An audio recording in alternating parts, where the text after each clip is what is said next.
Hi, welcome to Mark's Basement Arcade. Today we're going to be working on the Bally Fireball. We're going to be getting this power supply out of it. So let's get working on that. First we're going to do is we're going to remove this connector. It's good it doesn't look burnt.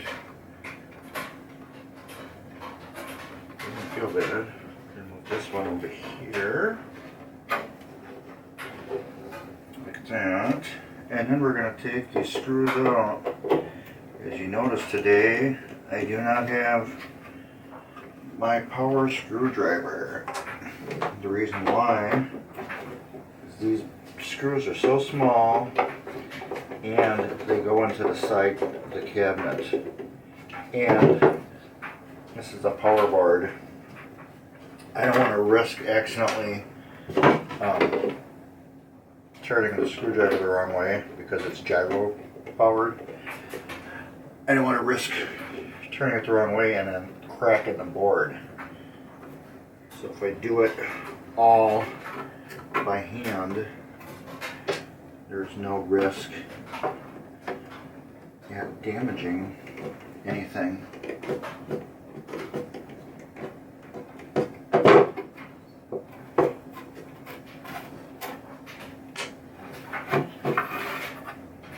And that's it.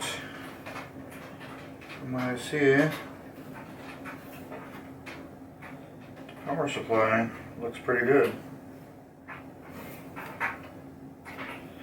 I can't really tell yet if we got any damaged parts on it, so let's get my magnifying glass.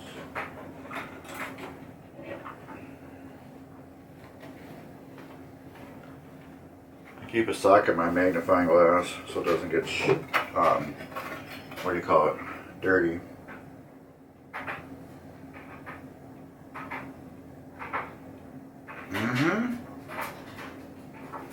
Just as I suspected.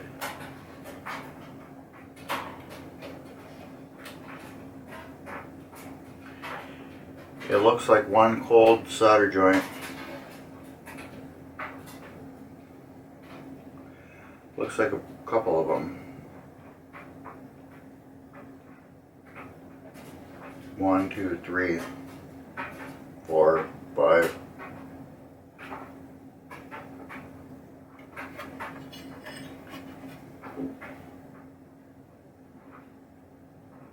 I know you can't see this.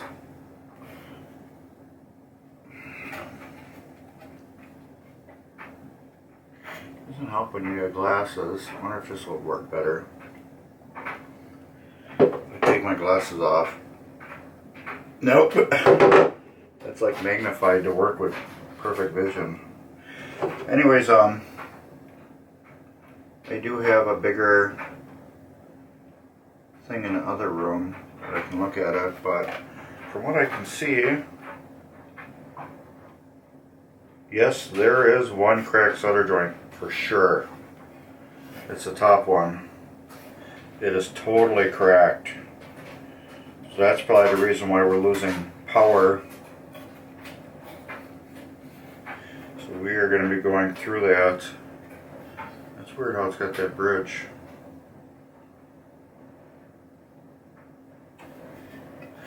I wonder if that's factory or not.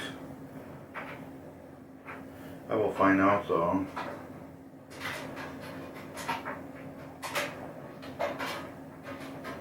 I don't know, it works, so I wonder if there's any other wires kind of like this colored. Yeah, kind of. So I wonder if that's was a factory. Yeah, I believe it is. I'd almost put money on that that's factory. We will find out though. So anyways, one of the connections, this one on top, which would have been the bottom connection, I can see a cold solder joint. I don't know if you can see it. Let me turn this camera off. We don't need it on no more. I don't think you can see it with this We're going to look right there.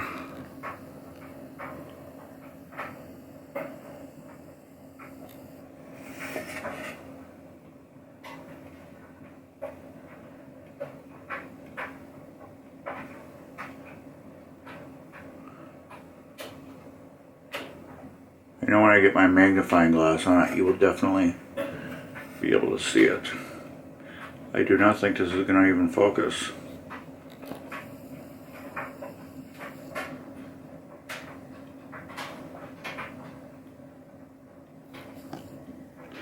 But anyways, right here on the edge, there's solder joint is cracked. I have a bigger magnifying lens that I'm going to be using to solder this, and we'll check on that. So let's get to the other room where my workbench is and where I got my table and my big magnifying glass, and we'll see what's going on there. So let's go over there and check it out. I went to my workbench and took this picture. There you go. Cracked solder joint, cold solder joint, separated from the terminal on these two. That's just two I've seen so far, and that is a problem why the lights are popping on and off, and it's probably the reason why the circuit breaker is popping due to intermittent probably power surges, and it's popping the breaker. But that's what we got so far. So I will try to get the camera in there so you can see it on the on the camera and in video what that looks like. But this is what I'm going to send the customer right now and let her know this is probably the #1 problem with the lights on the board. So let's get into the room and look at it underneath a microscope if we can. Well, it's not really a microscope. It's a light with a giant magnifying lens on it. It's like big as the Hubble space station. Or no, I'm just joking. No, it's just something you can get at Harbor Freight. I think that's exactly where I got it, but hopefully we can put the camera on it and then you can see a live video of these cracks. But if not, this is what I got right now. So let's go into the other room. Alright, welcome back. This machine had a little hiccup with it. I'm going to show you right here. The power supply. I have a friend that used to rebuild these back in the day for these machines, and I had sent him some pictures, especially of that wire jumper on the back, and he looked at the pictures and he's like, do not put that back in the machine. All that stuff that's been done to it are really bad hacks. And one of the hacks they did was this little unit right here wasn't even on the machine. He said it was jumping the voltage. Let me exactly get what he said. Oh, wrong one.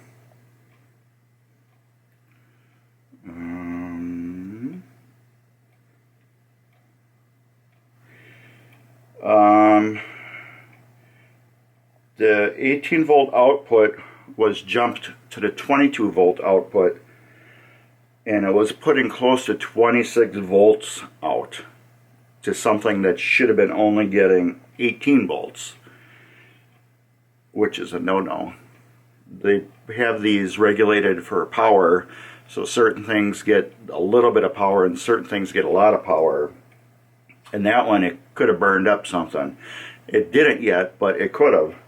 So what he did was he went and put the whole thing back to stock, replaced a couple burned out pieces or weak pieces, got them all back together, and he still has a unit for testing these. So he bench tested it and he said it's working perfect. So since I was just going to do the cold solder joints, I figured, you know, since he was an expert on these, I asked his opinion on it, and he said, yes, send it to me. So I sent it to him. He did the rebuild. He went through it and did all the cold solder joints for me, replaced all the bad parts, and then tested it, and it works beautiful. So we're going to put it back in the machine and see how perfect it works now. Alrighty then. So now we just need to blah blah, match up to where the holes were. I just gotta find them now. Okay, where's the holes? Just here goes one. Once you find one hole, you find all 4 of them because they're all lined up perfectly.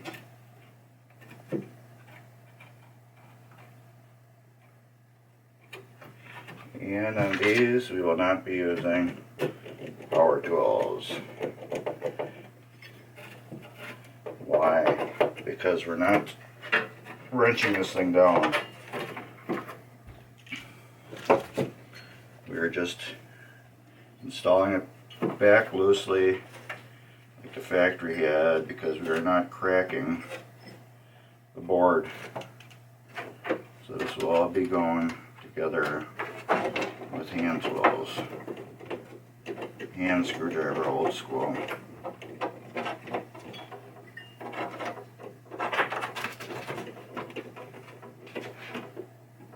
Where's that hole? There we go. Let's get that back out. Push it tight up against there and then screw it down. There we go.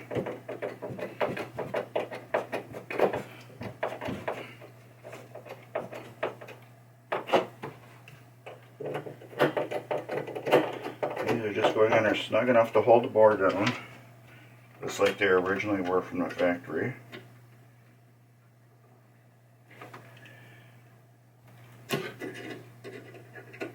Oh, I'm excited for this game. Let's flip that around.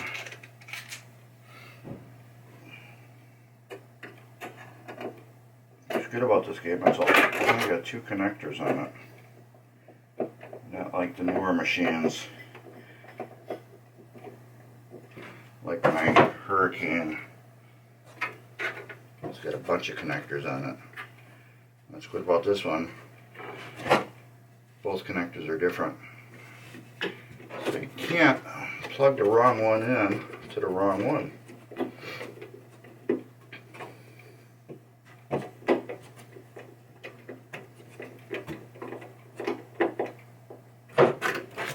Okay, we got that. Let's get this cord back out of there.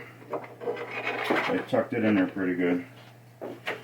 Alright, we will connect this back up first. Fully seated. And then we will connect this one back up first. And let's see what she does.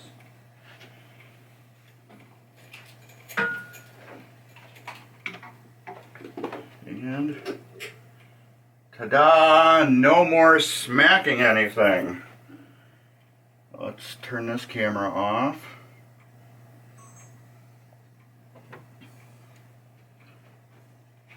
Get this one out of the way. Slide this over a little bit. And look at that. Everything is working as it should. Let's steal the ball from Gold Strike. Da-na-na-na.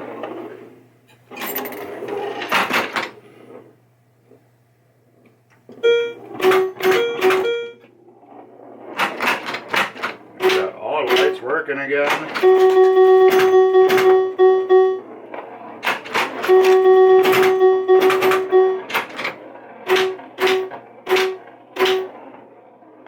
Let it drain.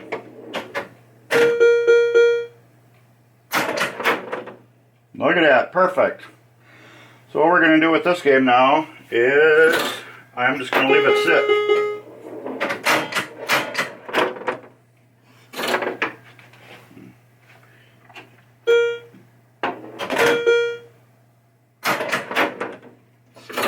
Forgot you got to go through the top.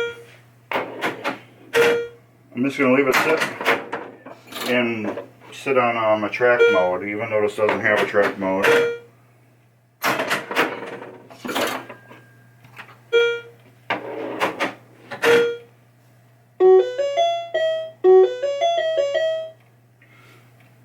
I'm going to leave it sit like this for a day, just on. Maybe I'll play it, 3-4 times, then I'll leave it sit, because it was having a problem with the breaker popping. I want to make sure that the breaker's not going to pop anymore. If not, then we got to get a breaker. But as of right now, I'm happy because we're not doing the fans like one of you guys commented, where we had to jiggle it, because you've seen the picture of the cold solder break, and when I did that, it actually wiggled enough and arched and then kind of like re-hooked itself back up, and then it would pop out again. So this is all fixed and working. Like I said, we're going to test it, make sure the lights stay on and not pop off or pop a breaker, because if it does that, then we're getting a breaker. And after that, then I'm going to tear the playfield down, and we are going to clean it, polish it, and wax it, and then get it back to the customer. This is a beautiful machine, like I said. I cannot believe how old it is and how good it survived, and it's not beat, which is, like any like the old machines you see that I work on, the arcade ones. Those are, just a lot of them are beat throughout the years because they had so many plays, and since this was a home machine, it just totally survived, because it probably, I don't know, I bet you if this had a counter on it, I'd probably say there's less than 5,000 plays. I bet you there's probably maybe 1,000, 2,000 plays on it. My Beatles machine, I've had that for a little over a year now, and I don't even think I have 400 plays on it yet. And that's where I even had a party and people were playing it like crazy. So you figure I do that in a year, and I played the hell out of it. You figure when you first get a machine, you always play the hell out of it, and after a while, it kind of nothing, then it sits there for a while, then you're like, oh, let's dig it out, plug it in and play for a while. So I'm guessing, yeah, maybe 5,000 max on this game, I bet. Because there's not even that usual ring you get up here, where from the ball flies and rolls up here, there's no ring there. So that lets me know it hardly had any plays on it. Or the people were swapping balls out. Because remember, the ball, once it gets old, it turns into a ball of sandpaper. So change your balls. Probably every 6 months or so, depending on humidity on your house. Always take them out and look at them. If you can see little pits and stuff like that, change them, throw them out. They're garbage. Don't clean them. They're garbage. They're cheap. Replace them. So anyways, thanks for watching, and I'll be testing this, for the next day. And if it stays working, we'll clean her up and get her back home. So click like and subscribe. Subscribe and like. Either way, I don't matter. Check us out on Facebook at Mark's Basement Arcade. If you like this video, share it with your friends. Share all my videos with your friends. There's a Amazon affiliate link in the bottom. Click on that. It doesn't save you any money. It doesn't take any money from you. It's just a referral. It says, hey, Mark said come here and shop. And it gives me a couple pennies so I can get my batteries or new cameras or tools or whatever, so I can continue making these videos. Anyways, thanks for watching. Later.